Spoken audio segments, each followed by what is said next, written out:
He lifted a brow at her silence. I'm disappointed. That's all the reaction I get? Summer simply looked at him, her vocal cords refusing to cooperate. He frowned. Can you speak? Somehow she forced the words from her paralyzed throat. I usually have a little trouble finding words when I wake to strangers in my bedroom and a gun in my face. Surprise blinked across his face, and he barked a short, amused laugh as dark, bushy brows pushed up into his hairline. You're spunky. I think I like that. Who are you? That's not important. Where's your husband? Kyle? Only then did she look at his side of the bed. It hadn't been slept in. Her brain fought through quicksand. I don't know. These guys were obviously not cops, which meant they were working for the other side. Summer clenched her jaw. He's on a business trip, but he was due home early this morning.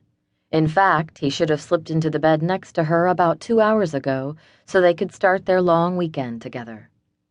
They'd had this day planned for 2 weeks. There was no way he'd miss it if he were physically capable of being by her side.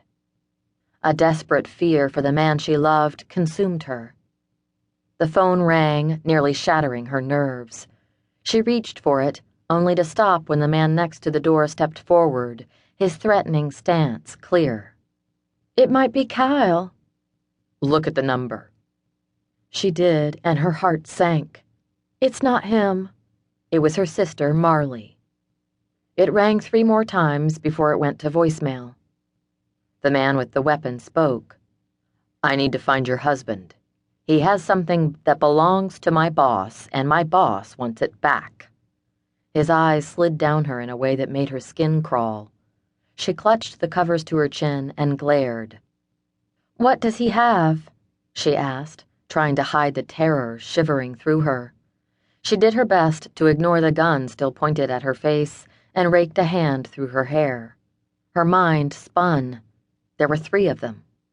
The one with the gun and 2 others who stood on either side of her bedroom door. Her heart thudded.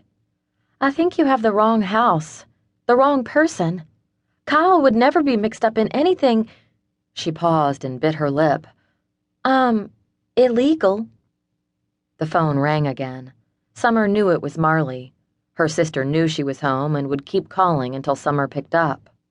With a curse, the man spun and knocked the phone from the table, then yanked the cord from the wall. He turned to his partner nearest the door. Disconnect any other phones in the house. Seeing the instant obedience of the other man, Summer lifted her eyes to the only one who'd spoken, the one with the weapon trained on her. He leaned forward, the gun moving closer. Summer refused to shrink away, even as his minty breath brushed her cheek. You asked me who I am. My name is Corbin Hayes, he said, and your husband was very much involved in something illegal. A red flush started at the man's neck and moved up. Like I said, he stole something from my boss, and I'm here to get it back. The gun lowered and he moved away from her. Summer drew in a breath, but didn't feel any relief as she knew he wasn't leaving yet.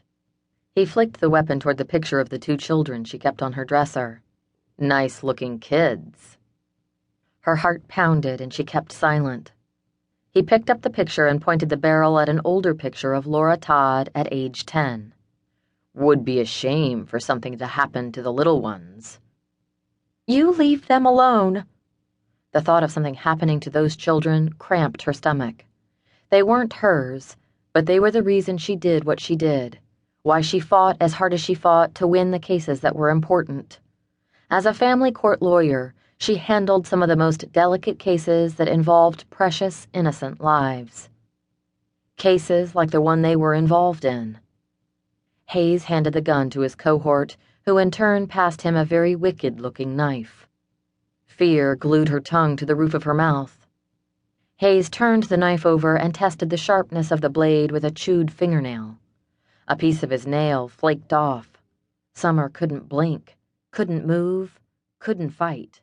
She was completely outnumbered.